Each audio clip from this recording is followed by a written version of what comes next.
Hello दोस्तों, नमस्कार। Mishra science centre में आपका स्वागत है। आज बायोलॉजी का बेसिक कॉन्सेप्ट लेकर के एक बार फिर से मनीष मिश्रा आपका स्वागत करता है। और साथ ही साथ अगर हमारे चैनल को आप सब्सक्राइब नहीं किए हो, आप लाइक नहीं किए हो, शेयर नहीं किए होंगे और बेल आइकन को अगर नहीं दबाए होंगे तो प्लीज़ आप इस चीज़ को करो। इसके बाद मैं बेसिक कॉन्सेप्ट लेकर के बायोलॉजी आपके सामने उपस्थित हुआ हूँ। लेकिन कॉन्सेप्ट शुरू करने से पहले आपके सामने एक बहुत ही दमदार कोटेशन सामने आता है, सुनिएगा। ठीक है? कोटेशन इस प्रकार है कि मुश्किल नहीं है कुछ दुनिया में, मुश्किल नहीं है कुछ दुनिया में, तू जरा हिम्मत तो कर, ख्वाब बदलेंगे हकीकत में, ख्वाब बदलेंगे हकीकत में, तू जरा कोशिश तो कर। थैंक यू, धन्यवाद। ये कोटेशन के साथ आप इस कोटेशन को अपने लाइफ में लाने का प्रयास करोगे। आज हम शुरू करते हैं 10th के लिए, 11th के लिए और 12th के लिए बायोलॉजी का बेसिक कंसेप्ट लेकर के सामने उपस्थित हुआ हूँ। ठीक है? साथ ही साथ इसको कंपटीशन के पॉइंट ऑफ व्यू से भी आप लोग इस वीडियो को देखेंगे, लाइक करेंगे, कमेंट करेंगे और पढ़ेंगे भी। ठीक है? तो शुरू करते हैं आज का बेसिक कॉन्सेप्ट बायोलॉजी। आपका ये बायोलॉजी का मतलब होता है हिंदी वर्जन जीव विज्ञान। ठीक है? ये बायोलॉजी जो शब्द है ये दो ग्रीक वर्ड से बना है। एक बना है बायो और एक बना है लोगस। बायोस का मतलब होता है जीव या जीवन और लोगस का मतलब होता है स्टडी। स्टडी बोले तो अध्ययन करना होता है। ठीक है दोस्त? बायोलॉजी शब्द ग्रीक शब्द क्या चीज से बना है? ये जो है आपका ग्रीक शब्द है, ग्रीक शब्द बायोस प्लस लोगस। बायोस का मतलब क्या होता है? जीव या जीवन, और लोगस का मतलब क्या होता है? स्टडी यानी कि अध्ययन होता है। ठीक है? अब ये बायोलॉजी जो शब्द बना यानी कि जीवों का जिसमें हम लोग अध्ययन करते हैं, सबसे पहले ये बायोलॉजी शब्द को, सबसे पहले जो बायोलॉजी शब्द का नाम दिया था उस वैज्ञानिक का नाम था लैमार्क ट्रेविरेनस। क्या नाम था दोस्त?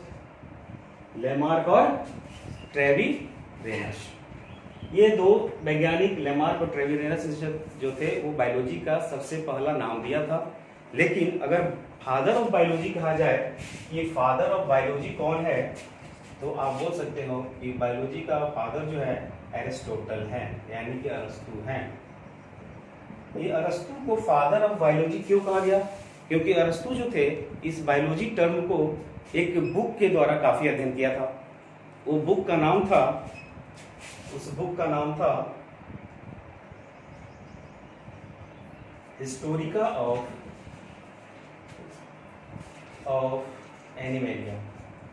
एनिमेलिया। इस पुस्तक का अध्ययन करके ये बायोलॉजी का काफी अध्ययन किए थे और ये बायोलॉजी का नाम दिए थे। साथ ही साथ इनको कहा गया फादर ऑफ बायोलॉजी। ठीक है? एक सवाल इसमें ये उठता है कि ये बायोलॉजी जो शब्द है, ये जो बायोस बना, जो जीवन बना, ये लोगस का अध्ययन किए, तो ये जीव यानी कि जीवन जो है जस्ट लाइक एक लिविंग है, और लिविंग का मतलब ही होता है सजीव बोलते हैं इसको। क्या बोलते हैं? सजीव बोलते हैं। और इस बायोलॉजी के लिविंग में, सजीव में हम लोग को बहुत सारे टर्म देखने को मिलता है। यानी कि जीवन जो है, हमारा जीवन किस प्रकार चलता है, ये हमको ये बताता है।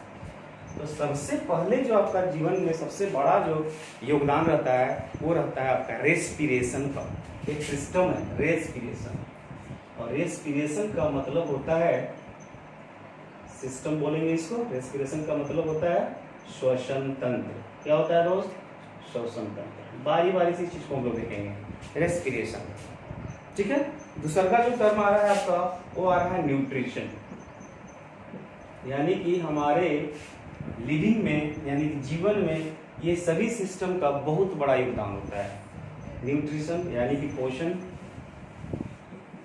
ठीक है, साथ ही साथ आपका ग्रोथ होगा यानी कि वृद्धि और विकास जिसको बोलोगे, ठीक है दोस्त। साथ ही साथ आपका एक्सक्रेशन होगा। एक्सक्रेशन का मतलब होता है उत्सर्जन, ठीक है। साथ ही साथ आपका डाइजेस्टिव भी होगा। ये सारे सिस्टम जो है जीवन के अंतर्गत आते हैं। डाइजेस्टिव सिस्टम यानी कि पाचन शक्ति बोलेंगे, पाचन तंत्र, यानी कि लिविंग बीइंग्स यानी कि जो जीने वाले जिसमें जान होता है, वो जान कैसे चलता है, वो जान को कैसे, हर आदमी में जान कैसे आता है, कैसे वृद्धि करता है, कैसे विकास करता है, कैसे पाचन करता है, ये सारे सिस्टम के द्वारा क्लियर होता है। इसके बाद जो है आपका जीवन सुचारू रूप से चलने लगता है। अगर यहाँ पे सवाल किया जाए, ये जो आपका लिविंग है, अगर पूछा जाए कि ये लिविंग शब्द जो है, वो लिविंग शब्द यानी कि सबसे पहले हमारा जो जीवन जो शुरुआत हुआ था वो निर्जीव पदार्थों से शुरू हुआ था। यानी कि निर्जीव पदार्थों से क्या बना था? सजीव पदार्थ। निर्जीव पदार्थ से क्या बना था? सजीव पदार्थ बना था। अब ये निर्जीव पदार्थ क्या है? तो बहुत 4 अरब वर्ष पहले की बात है। एक ब्रह्मांड में बहुत बड़ा विस्फोट हुआ था, जिसको हम लोग बिग बैंग बोलते हैं। क्या बोलते हैं? Big bang. और ये बिग बैंग के विस्फोट के बाद आपका जो निर्माण हुआ था वो ब्रह्मांड का निर्माण हुआ था, ठीक है। इसके बाद जैसे ही ब्रह्मांड का निर्माण हुआ, फिर ये लगातार विस्फोट होते चला गया। इसके बाद आपका सौर मंडल का निर्माण हुआ, ठीक है। सौर मंडल के बाद आपका पृथ्वी का निर्माण हुआ, पृथ्वी बना। पृथ्वी जैसे ही बनना शुरू हुआ, इसके बाद इस पृथ्वी पर जीवन की उत्पत्ति होना शुरू हुई। जीवन का उत्पत्ति क्या हो गया? शुरू हो गया। जीवन का उत्पत्ति जो शुरू हुआ, वो जीवन का उत्पत्ति किस चीज से हुआ था? तो जीवन का उत्पत्ति जो हुआ था वो कार्बनिक पदार्थ से हुआ था। जीवन की उत्पत्ति किससे हुआ था दोस्तों? जीवन का जो उत्पत्ति हुआ था वो कार्बनिक पदार्थ से हुआ था, ठीक है। कार्बनिक पदार्थ से हुआ था। ये कार्बनिक पदार्थ क्या क्या हो सकता है? तो सबसे पहले जो कार्बनिक पदार्थ आया था वो था एमिनो अम्ल। एमिनो अम्ल था,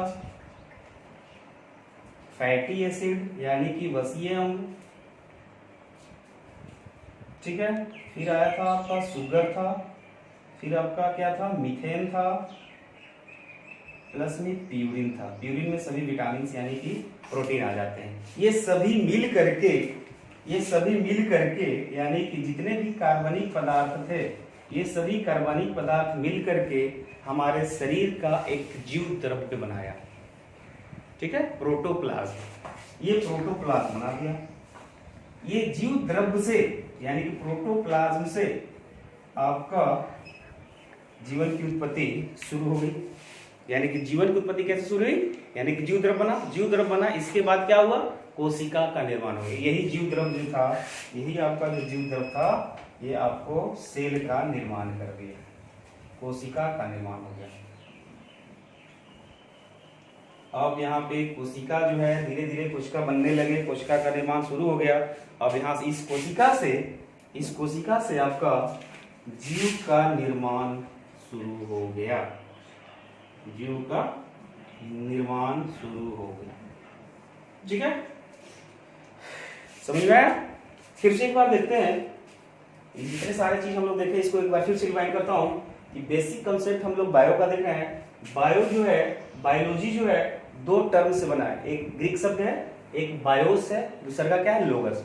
बायोस का मतलब होता है जीव या जीवन होता है, लोगस का मतलब होता है स्टडी। ये जीव जो होता है जस्ट लाइक लिविंग होते हैं, ये लोगस का मतलब क्या होता है? अध्ययन, यानी कि जीवों का अध्ययन हम लोग को करना है। अगर यहाँ पे हम लोग इसका डिफिनेशन लिखें कि बायोलॉजी या जीव विज्ञान का परिभाषा क्या होगा, तो परिभाषा में आप लिखोगे कि यह विज्ञान की एक शाखा है जिसके अंतर्गत जीवों का अध्ययन किया जाता है। किसका अध्ययन किया जाता है? जीवों का अध्ययन किया जाता है। ठीक है, अब ये जीवों का अध्ययन किया जाता है, तो वैसे जीवों का अध्ययन किया जाएगा जो लिविंग होंगे। और ये लिविंग की उत्पत्ति कैसे हुई थी? तो निर्जीव पदार्थ से हुआ था। तो निर्जीव पदार्थ का उत्पत्ति, निर्जीव पदार्थ जो है सजीव को कैसे उत्पत्ति किए थे? तो सबसे पहले क्या हुआ था कि ये जो है एक बहुत पहले की घटना है, जहां पे बिग बैंग का एक विस्फोट हुआ। उस विस्फोट के दौरान ब्रह्मांड का निर्माण हुआ। ये ब्रह्मांड जो है सौरमंडल बनाया, ये सौरमंडल पृथ्वी बनाया। पृथ्वी में क्या हुआ? जीवन की उत्पत्ति शुरू हुई। जीवन की उत्पत्ति जो शुरू हुआ था वो कार्बनिक पदार्थ से हुआ था।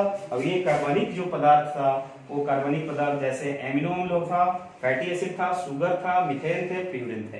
ये मिल करके सभी आपका क्या बना है? जीव द्रव बना है। और ये जीव द्रव से कोशिका का निर्माण हुआ, और कोशिका का जैसे जैसे निर्माण शुरू हो गया तो आपका जीव का निर्माण शुरू हो चुका था।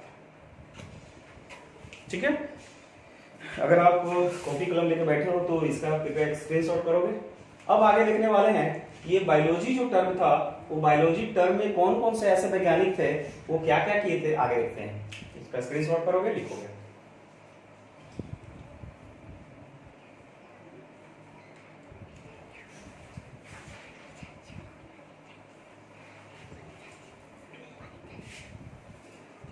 ठीक है, शुरू करते हैं। दोस्त, ये जस्ट आपका जो बायो का बेसिक कॉन्सेप्ट है, वो बेसिक कॉन्सेप्ट सिर्फ 11-12 स्टूडेंट के लिए नहीं है, ये कंपटीशन बेस्ड स्टडी है। अगर आप इसको ध्यान से पढ़ोगे तो इतना सारा पढ़ने के बाद हमको इसमें बहुत सारे ऑब्जेक्टिव तैयार हुए, जिसके कारण कंपटीशन वाले स्टूडेंट को काफी हेल्प मिलेगा।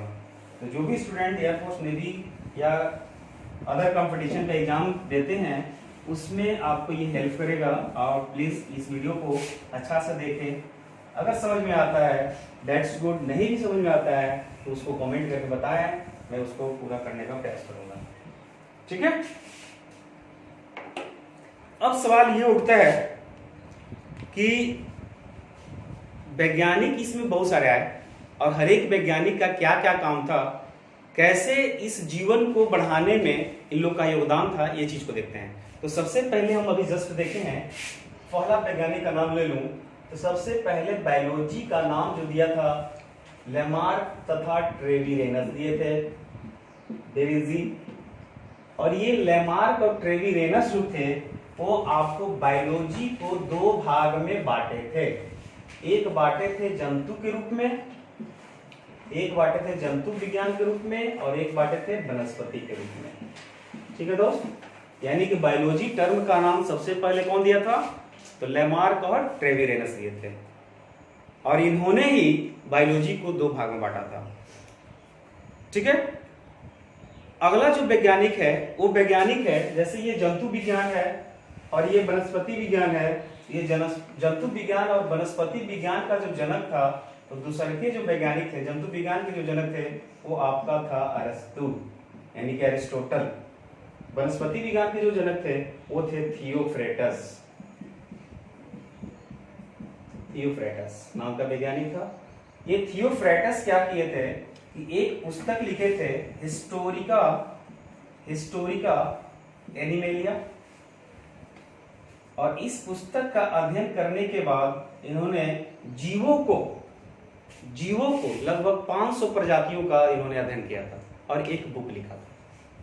ठीक है, उसी प्रकार यानी कि जंतु विज्ञान के जनक का नाम क्या है? अरस्तु। तो इसको बोला गया था, काफी अध्ययन करने के बाद इनको बोला गया फादर ऑफ जूलॉजी, यानी कि जंतु विज्ञान के जनक, इसको बोलते हैं जूलॉजी।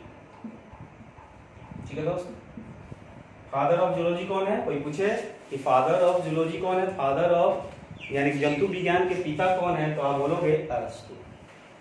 ठीक है, थियोफ्रेटस क्या किए? ये वनस्पति विज्ञान है आपका। थियोफ्रेटस जो थे ये क्या किए थे? वनस्पति यानी पेड़ पौधे, पादप जगत का अध्ययन किया था, और इन्होंने एक पुस्तक लिखा था। उस पुस्तक का नाम था हिस्टोरिका प्लेंटिरम। ठीक है। यानी कि थियोफ्रास्टस जो थे हिस्टोरिका कैलेंडरम नाम का एक बुक लिखा था, और इस बुक के द्वारा बहुत सारे पादप के प्रजाति को इन्होंने अध्ययन किया था, और इनको एक बुक के द्वारा अध्ययन करने के बाद इसको हम लोग एक ब्रांच के रूप में बांट दिया था। और ये जो वनस्पति विज्ञान था इसके जनक को क्या किया गया, थियोफ्रास्टस, इसलिए इनको फादर ऑफ बोटनी कहा गया। यानी कि ठीक है, इसको बोटनी बोलते हैं। ठीक है, अब यह फादर ऑफ बोटनी इसलिए कहा गया क्योंकि पादप के बारे में अध्ययन किए थे, पौधों के बारे में अध्ययन किए थे। ठीक है, अब यहाँ पे सवाल उठता है कि ये वनस्पति जो था, वो वनस्पति जो शब्द था वो कहां से आया था। तो वनस्पति शब्द जो था एक ग्रीक भाषा से आया था। वनस्पति कहां से आया था भाई, यानी कि बोटनी जो था वो बोटनी एक ग्रीक शब्द से आया था। वो ग्रीक शब्द का नाम था बास्किन। क्या नाम था दोस्त, बास्किन, हिंदी में लिखते हैं बास्किन। और ये बास्किन का मतलब होता है, ये बास्किन का मतलब होता है चरना। यानी कि जितने भी वनस्पति जगत है जिसमें एनिमल चरते थे, यानी कि जंतु विज्ञान क्या करता था, चरने का काम करता था। यानी कि दोनों का कॉम्बिनेशन सेम था। यानी कि जब तक जंतु चरेगा नहीं तब तक वो जिंदा तो रहेगा नहीं, जीवन जो है चलेगा नहीं। इसलिए जीवन की उत्पत्ति में ये सभी वैज्ञानिकों का बहुत बड़ा योगदान। ठीक है, अगला जो वैज्ञानिक आया, ये वैज्ञानिक जो आए थे तीसरा नंबर में अगर चले, तीसरा में अगर चले तो एक वैज्ञानिक का नाम था लिनियस। क्या नाम था, लिनियस। इस लिनियस को बोला गया था फादर ऑफ मॉडर्न बायोलॉजी। यानी कि आजकल का जो बायोलॉजी जो चल रहा है, आपका जीव विज्ञान का स्टडी हो रहा है, उसका जो अध्ययन किए थे वो लिनियस साहब किए थे। कौन किया था, लिनियस साहब किए थे। इसलिए लिनियस को क्या गया बोला, यहाँ पे फादर ऑफ मॉडर्न बायोलॉजी बोला गया। ठीक है, अब यहाँ पे अगला जो वैज्ञानिक जो था उनका नाम था विटेकर। चौथा में अगर चले हम 4 नंबर पे चले तो अगला जो वैज्ञानिक था विटेकर। विटेकर नाम का एक वैज्ञानिक था। उन्होंने क्या किया था कि जो लिविंग बींग्स होते हैं, जो सजीव होते हैं, उस सजीव के बारे में अध्ययन किया था।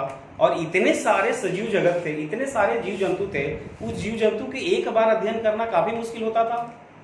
ऐसे जो है शुरू में 500 प्रजाति का इन्होंने अध्ययन किया था।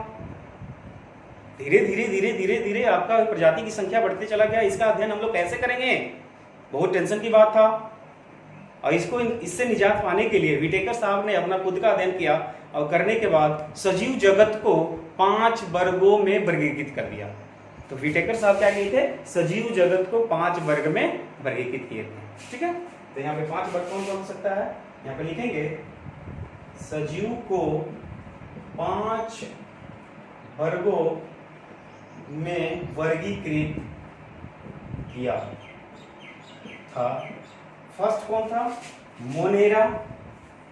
पहला जो वर्ग था क्या था, मोनेरा। दूसरा क्या था, प्रोटिस्टा। क्या था, प्रोटिस्टा। तीसरा का क्या था, कवक। चौथा क्या था, जंतु।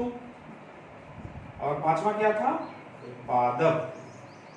ठीक है, अगर इसको इंग्लिश में लिखे तो इसको मोनेरा ही बोलते हैं, मोनेरा, प्रोटिस्टा,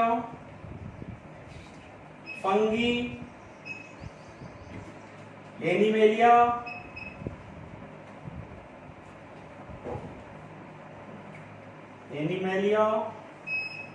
और इसको प्लांटी। ये 5 जगत में सजीव जगत को विटेकर साहब वर्गीकृत कर दिए। इससे क्या हुआ, ये 5 जगत में बांटने के बाद जितने भी इस धरती पे, पृथ्वी पर जितने भी प्रजाति थे, उस प्रजाति का एक एक करके अध्ययन करने में आसानी हो गया। ठीक है, तो इनका जो ये जो प्रोसेस था, इनका जो प्रयास था, वो प्रयास सक्सेस हुआ। और हर एक चीज को हम लोग हर एक भाग में बांट करके जीवों का अध्ययन करना शुरू कर दिया। ठीक है, अब यहाँ पे सवाल उठता है, ये जो सजीव हैं, ये जो निर्जीव हैं, ये सजीव और निर्जीव को हम लोग कैसे पहचानेंगे कि निर्जीव क्या है, सजीव क्या है। तो सजीव के लक्षण को जानने के लिए, सजीव को लक्षण को जानने के लिए हम लोग को आगे की पढ़ाई करना है। तो सजीव का लक्षण सबसे पहले क्या था, तो सबसे पहला जो लक्षण था वो था कोशिकीय संरचना। क्या था? कोशिकीय संरचना। दूसरा का जो लक्षण था वो क्या था? वो था जीवद्रव्य था। तीसरा का जो लक्षण था वो लक्षण क्या था? श्वसन था। चौथा जो लक्षण था पोषण था, पाचन था, संवेदनशील था, अनुकूलन था। और लास्टली हम लोग जीवन की उत्पत्ति में ये सबसे बड़ा योगदान करता है। इसको पहचानने में आसानी होता है। ये अगला जो आपका वीडियो बनेगा उस वीडियो में हम लोग सजीवों के लक्षण के बारे में देखेंगे और उनको आसानी से क्या करेंगे? समझने का प्रयास करेंगे। ठीक है, थैंक यू, धन्यवाद। अगर ये वीडियो आपको पसंद आया होगा, ये पढ़ाई आपको पसंद आया होगा तो प्लीज कृपया आप कमेंट बॉक्स में जाकर कमेंट करो, लाइक करो और शेयर करना ना भूलो। थैंक यू, धन्यवाद। मिलते हैं फिर नेक्स्ट वीडियो में। धन्यवाद।